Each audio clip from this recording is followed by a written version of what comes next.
That's it. The recording started. So, yeah, welcome here. This is the first session of Mindset Before Method. It is an ebook that Alan and I have co-authored, and we will have this session on a monthly basis. And you, sound is a bit low, says Rita. Let me check my sound. Rita, on my side, the sound is full blast. So I don't know. Can the other people hear me clear? You can just put it in the chat. Suleiman previously said he could hear very well. That's it. So maybe you just want to switch it up, but I will talk as loud as I can. So Alan started the Friday Club 36 years ago. This year it will be 37. And what I did is, and I spent quite a lot, hallelujah, I spent quite a lot of time with Alan. And he often shares his wisdom with me. He shares it with other people. And I've attended quite a few of his network sessions. And last year, when we visited the Val Club, Alan gave a lecture. But what I did is I recorded it.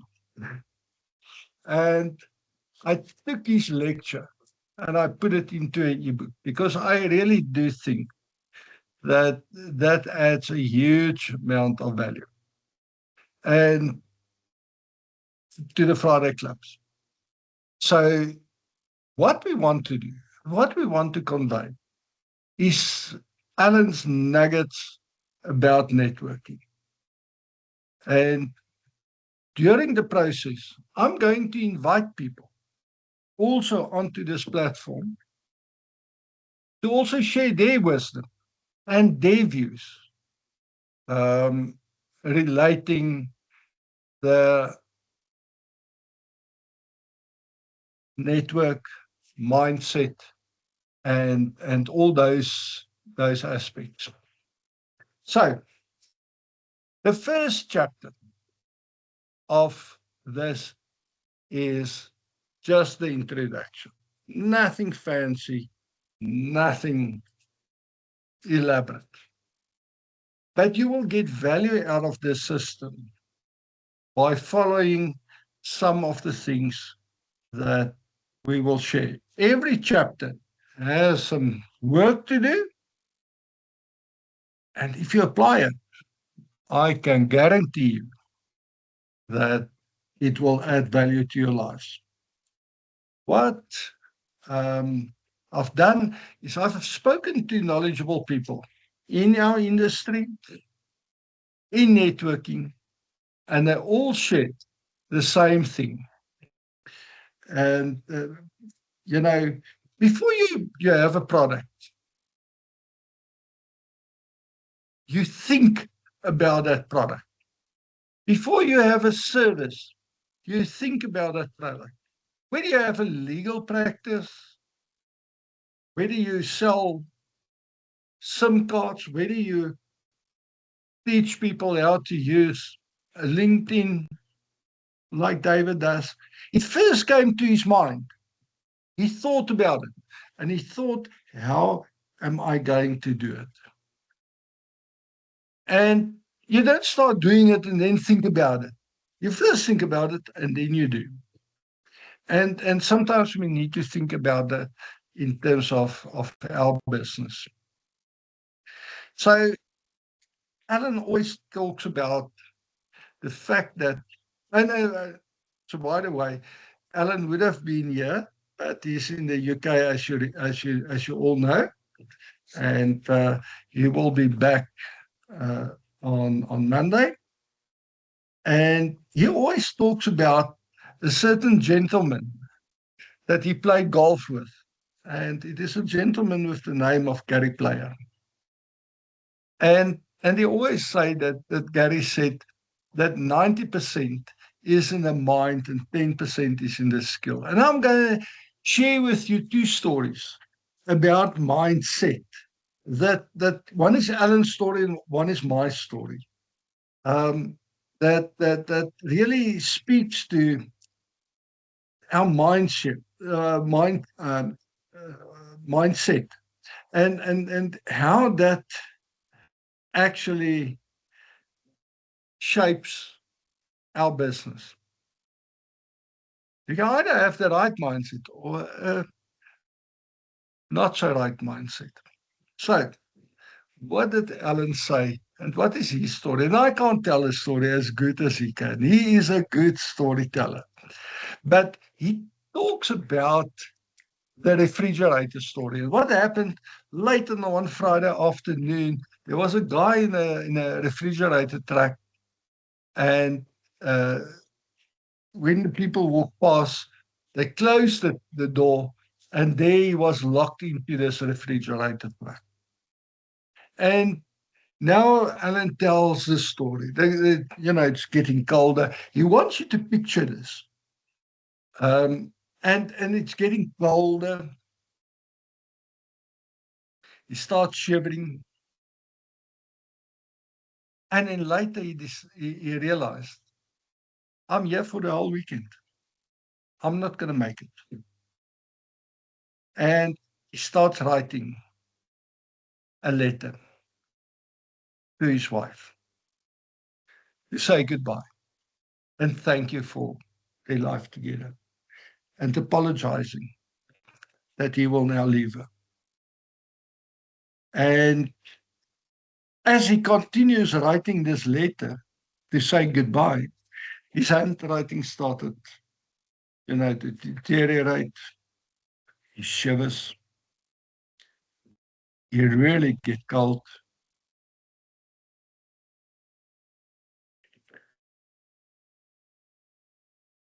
And eventually he passes away.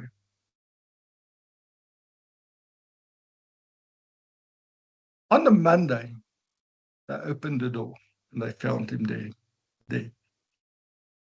And they did an autopsy on his death, because you have to do that. And they actually found that he died because of hypothermia. Too cold. He died of the cold. But that's where the twist comes in. There was nothing wrong with the refrigerator truck. In fact, the refrigerator truck was not switched on. There is no logical way that he could have died of hypothermia. It was all in his head. Basically, what he did is he thought himself to death. That's what he did. Here's another example.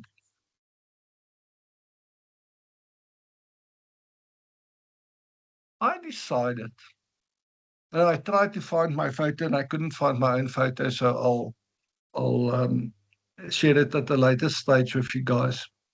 But I decided I want to run the Comrades. And the year that I decided to do that, I decided that was the year that it's an app run. Believe me, an app run is far better than a down run. So I did that. I decided to do the app run. But in terms of my preparation, you have to run a marathon to qualify in a certain time. And the marathon that I did to qualify was in Gondwana marathon. That is from Watervalboven to Gondwana, the pulp station at the bottom. It was one of the fastest marathons that I've ever run in my life, because it's downhill. But I had very bad shoes, very inexperienced. I think I was 22 years old when I did it. And I had enormous shin splints. basically, it was difficult to walk. It was really very severe. And at that stage, I was in the Defence Force and I was on an officer's course. So at least they said to me, you're not allowed to run, etc., etc. And I was booked off. Still attend the course, but I don't do the exercises and all that. And I realized, well, this is 4 months before the comrades. So that's a problem. Eventually, my shin splints is better. And at that stage, at the end of towards the end of the officer's course, you actually go for a hike. But it's not like a normal, just like a hike. They mess you around and it's quite challenging. So I had massive blisters. And so obviously you just sit it through because you want to go through the officer's course. You don't want to be kicked off, so you deal with it. But the punchline is after that I couldn't run. The blisters have to be fixed. It was sores, just sores on my feet. And they all bursted and all that. It's really bad. So it had to be fixed. But I realized one thing. I have to finish the comrades. I made that commitment to my mother, and I'm glad that I did because she soon thereafter passed away. So that was my commitment. That was something she wanted me to do. Or she liked the comrades, and I said I would do that. So basically what I did is I took the route, and I ran the route every evening in my head. I took the route. Okay, here's an uphill, there's a downhill, because I give you very nice literature and pictures and stuff. And I went through everything. And I ran the comrades in my head. This is my time when I'm here. This is my time when I'm there. This is my time. This is how I feel, etc. One of the things that I'm decided, because everybody complains about polished shorts. In fact, it's not that the steep hill. But where it is in the comrades, it feels like a massive mountain that you run out. And I decided, doesn't matter how I feel. It was in my head. It doesn't matter how I feel. I will run poly shorts up. I will not walk. That's what I'm going to do. And I was quite fit. I decided that's what I'm going to do. So basically, for 3 months, I didn't exercise at all. Couldn't because of the shin splints and in the blisters. 3 months before the comrades. And every evening, I went through that route in my head. And I had a picture in my mind, and that's why I wanted to show you the picture. I had a picture in my mind what I will do when I get to the finish. I will put my hands in the air and I will smile. And when I got that picture, I actually had tears in my eyes because that was a picture that I visualized. When to 65 kilometers, I still ran for a sub 7:30, which is hella fast. I was still on track for that. And at that stage, your body and your mind declared the spirit. Didn't work very well. So I had to walk quite a lot. When I walked, then I would run again, walk, run again, because I wasn't fit enough. I mean, 3 months before the time, not exercising is really dramatic. And then I got to poly shorts. Guess what? I ran poly shorts out. Didn't walk. I was dead tired, but I ran it out. And when I got to the end, to the finish line, well, it was the same picture that I had in my mind. Now, why do I tell you this? These two stories just tell you the power of one's mind, what that can do, and how that actually works. Okay. So I wanted to share with you these two stories. Now, we are bombarded, and I attended the session 2 weeks ago where the speaker spoke about all the amount of information that she actually went through the history of the world in a 2 minute presentation showing the information and the amount of information overload that we have, whether it is Facebook, whether it is uh, um, electronic media, or whether it is printed media, our parents, our teachers, mentors, people that speak to us, they all subconsciously program us with messages. But some of those messages can be bad, and some of those messages can be good.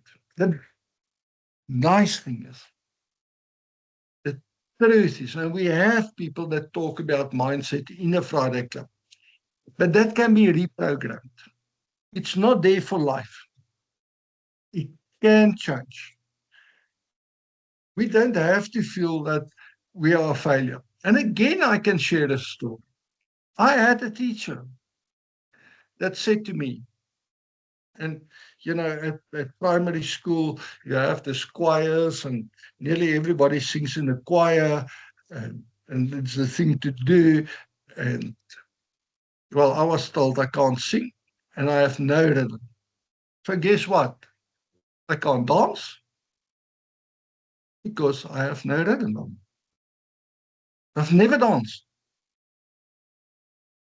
I'm now going to Beverly Hammond's, Ellen's wife's dancing school. And for the first time at age 62, I danced in public. Well, I danced at all, but in public at Billy's 70th birthday and at David's wedding. It's the first time in my life. My teacher said to me, and I believed her. That's the interesting thing. But I'm breaking that. I'm reprogramming it. And every Monday or evening at 7 to 8, I'm going for dance classes.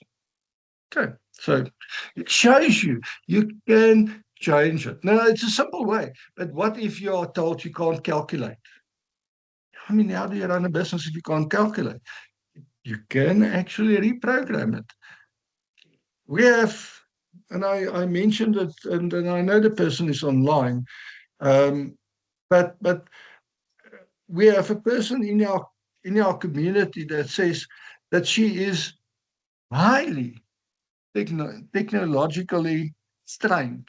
She can't do technology.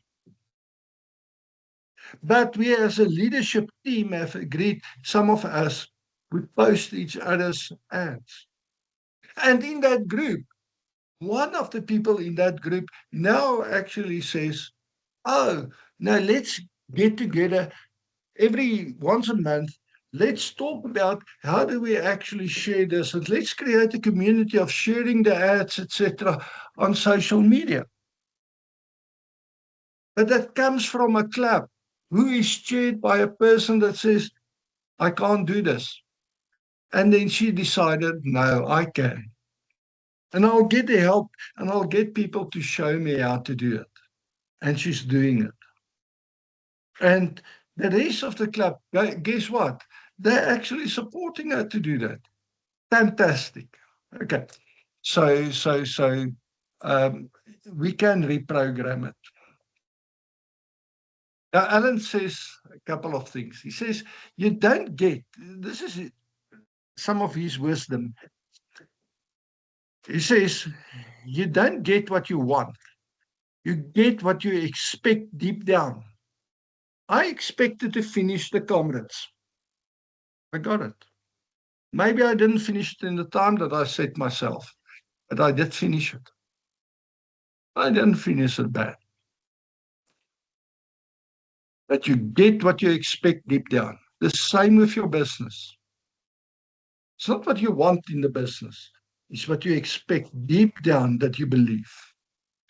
And then it goes further and it says, if you say you can or you say you can't, you are 100% correct every time. And I had to have a talk the other day with somebody. I can't remember the circumstances. But also somebody.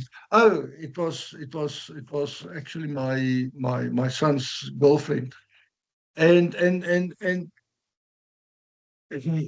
she spoke about the test that she must write, and she's studying for it, psychology, and she says, I just can't do it.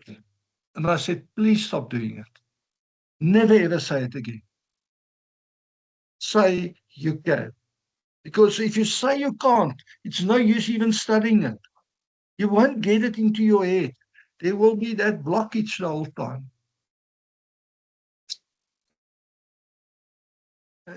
So that's important. We have to say, I can.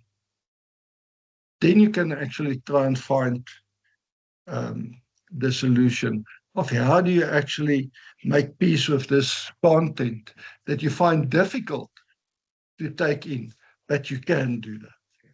And yeah, that's important. But success itself is not out there somewhere. It's not in a book. It's not in a podcast. Success is inside you.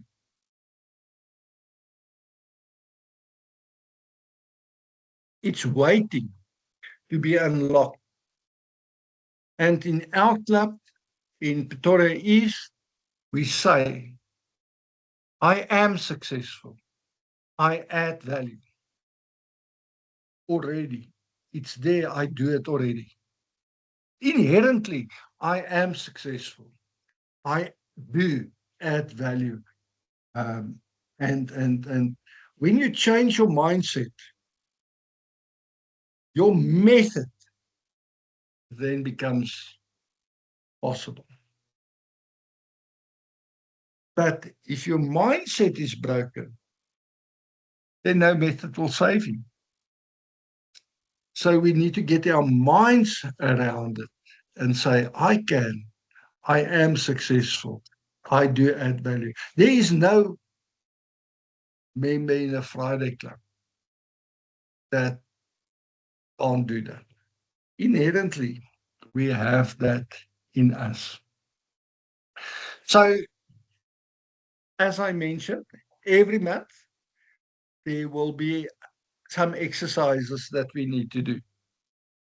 And this month's exercises, and I make a commitment to you that next month's session, I will start a session with sharing and be vulnerable to you guys about this. So this is my commitment to you. I will definitely show you what I have done in terms of these exercises. I hope that shows you that I'm prepared to do the work and that I want you to do the same. And if you want to give testimonies about it next time, how you experience it, you are welcome to do that. So let's get into the exercises. So the first exercise is go and write down 2 or 3 core beliefs that you have. You can have a core belief in your personal life, or you can have a core belief in your business life. And you can have both. So it doesn't matter. Whatever you want to do. But go and write down those core beliefs that drives you. I don't know which ones I'm going to put down, but I can guarantee you there's one thing that drives me in anything and everything that I do. I like to help people. I like to serve. That's inherently in me. So most likely that will be there. So I've actually built a business around that. So that one belief will be there. I just need to go and frame it correctly. But that's one, just to give you an example. Right. Go and write it down. I don't want to be prescriptive about it or what it should be.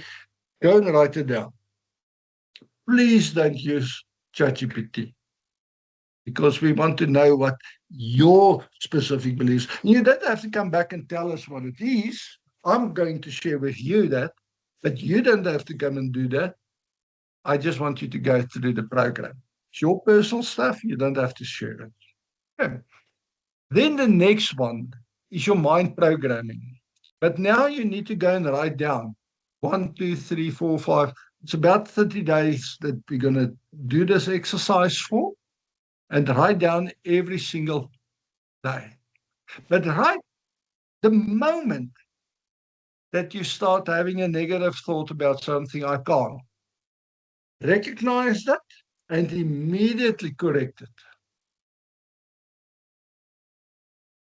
I can't do AI. I had a fantastic session now with somebody that showed me on Copilot uh, how to do certain things that I want to do.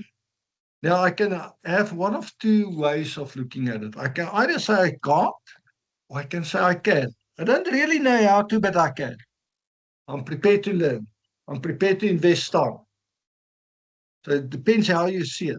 But every time, then I can promise you, that's a process that I went through in terms of ChatGPT myself. Is I thought initially I can't. Eventually, I decided, I can do it, and I attended the session of David, and he opened the world for me. Then I attended the session with Stephen, and it's just worlds apart. And then I had a session today with Louis. So I think that at the moment that I battle, because although you listen to all these people and they are very competent, go and do it, and then you will find the problems. So then, if I say I can't and I have a negative feeling about it, immediately replace it with a positive thought and write a positive thought down. And do that. I really want you to write down not a negative thought, but a positive thought. Write it down for 30 days. Every single time, have a notebook with you. And every time that you have a negative thought about something, rethink it, recognize it. Yes, that's a negative thought. I've caught you. Okay? That's the bad side that you just caught. Immediately recognize it and shift your mindset and say, this is no, I can do that. And write it down. Okay. So that's what I want to do. That's a second exercise that I want you to do. And I'll tomorrow put notes onto uh, the combined group and the leadership group. I'll put these exercises on. Short. I just need to rework it and ask Elmi to rework it for me, and then I'll put it on. Okay, for everybody. So that's a second exercise. But a third exercise is also important, and that is record a 30-second, not longer, a 30-second video declaring your beliefs. So first of all, you need to have the beliefs, but a 30-second declaring your beliefs and play it to yourself every day. If we do that, then it becomes second nature. 30 seconds. Don't play it 20 times a day, play it once a day. If you want to, you can do it more. And if you find I was a bit lazy, I used ChatGPT need to help me. And I don't really. This is not really my core belief. Change it, and then you can later say, okay, no, this is my core belief. So you're not stuck with it. Okay. If you made an error, you think, it's not really, yeah, no, those two are fine, but this third one is not really me. Okay. That's fine. Change it in. Okay. But I really want you to be vulnerable about it to yourself, not to me, not to any of the people in your branch, to yourself. Okay. You need to be honest to yourself. It's like playing golf. If you cheat on it, well, you cheat yourself. Okay.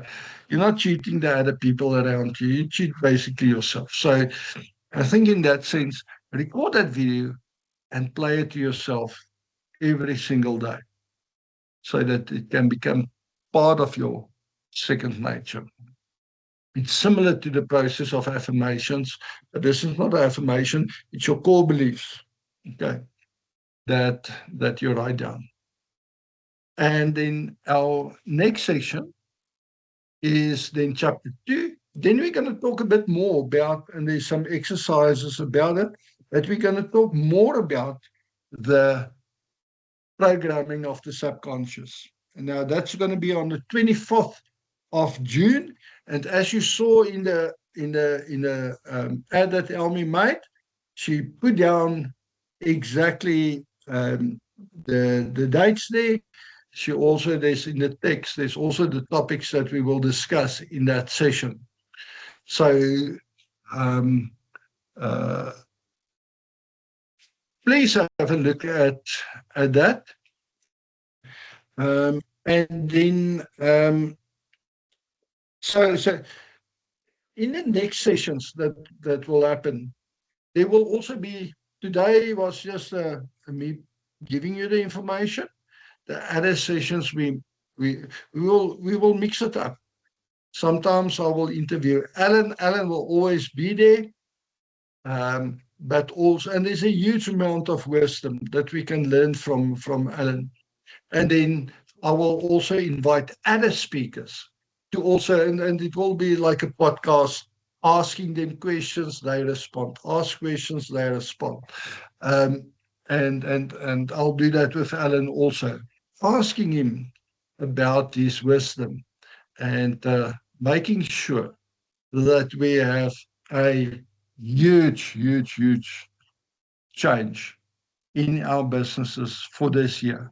Our view this year and our motto for this year is that we want to add value. This is one of the ways that we want to add value and give back to you. Is this session. The other one that you know of is the one that I've published about a large business that we want to get involved with, and some of you have already had interactions with you, and you're going to render certain services to the business. I can announce today, couldn't announce it earlier, I can announce today that the contracts have been signed for the first transaction, and the money flowing into South Africa for that project is 8 billion rand. I couldn't announce it before. I can announce it now. And that is what a Friday Club is about. It's actually the mindset. It is about adding value. And so I hope and I trust that you understand what we want to achieve with the book and with these sessions. Mindset before method. Now, mind is correct, the method will follow. Some of the public speakers says, if your why is big enough, then the how comes second nature. And I saw that actually happening with somebody. We had a person in our Friday Club, and I don't want to share too much detail about it, but the person came up with an idea that he wants to achieve. And it was one of those big, hairy, audacious goals. Impossible to do. Impossible in most people's mindset. If you say you can or you say you can't, you're 100% correct. And he got a team of people together and he said, okay, I've told the whole world this is what I want to do. And what came out of that? Not his idea. Everybody came in and chipped in and said, what about this? What about that? What about that? And everybody, he kept quiet. It was an hour and a half session. And he just kept quiet. And all of us were contributing. We can do this, we can do that, etc., etc. And eventually, the person achieved substantially more than that in a shorter time that was set. So the how, the person didn't know, the mindset was right. And the how followed after that. The mindset was right and the method followed after that. So in terms of that, the way that we consume information, the way that we look at it, and I teach it when I do my CPD classes also, I say to the guys, don't listen to it. Take one or two nuggets of what I'm saying and go and apply it to your business. Because if your business is better after today's session, it was worth spending the time with us. If it's not, rather not do it. Because it's all about business. And we want to collaborate. And we want to network. And that is what the Friday Club is about. It is about creating a platform so that smaller businesses can thrive and can be successful. That's why you joined. And that's why the Friday Club wants to give value back to you guys. Guys, that's the end of it. I know I've set it down for an hour. I'll give 15 minutes back to you. If there's questions that you have, please ask it in the chat and I'll answer it to you. But all in all, we are done. And I thank you for attending this session. And I hope that it will inspire you to actually go and do the exercises and give the feedback next week, next month. I will give you feedback. I'm going to share mine. So there you have a commitment. I will do it. And I'm going to physically show you that I have done that work. Okay. So that's all that I have to say. Thank you, guys. I really appreciate it. You're welcome to leave or you can ask questions in the chat.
David, that's a good question. I will put it on the club specific data website, WhatsApp group, and I will put it on the WhatsApp group for the combined one, and I will give it to the leaders so that they can post it on their club's WhatsApp groups.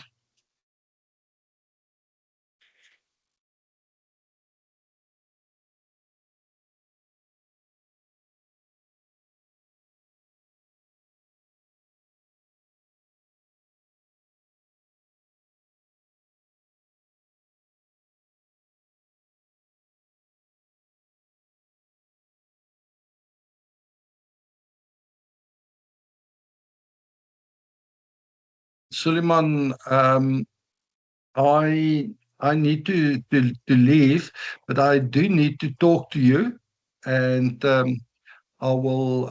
Will you mind giving me just a call quickly in 5 minutes time? I will appreciate it, David. I think that is a good suggestion, and I will definitely take that to heart. Um, uh, but I think what I will do is I will duplicate it because I do want also to get more people onto this. And I think if I publish it, people will actually see that it adds a huge amount of value.